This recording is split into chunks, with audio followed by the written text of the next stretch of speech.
জন্য প্রতি রাতে বুকটা জলে পড়ে, সাত সাগরের ওই পাড়েতে কেমন আছেন একা।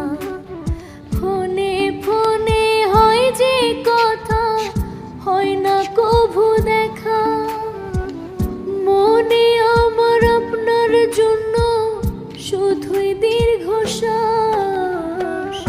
আমায় আপনি একা রাইখা কেন গেলেন প্রবাস।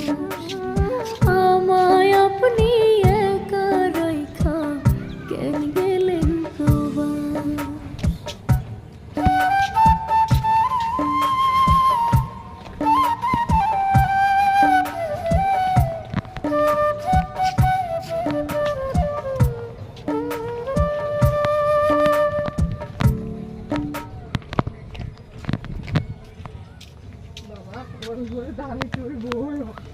তোমার ভয় লাগে, আমার ভয় লাগে না।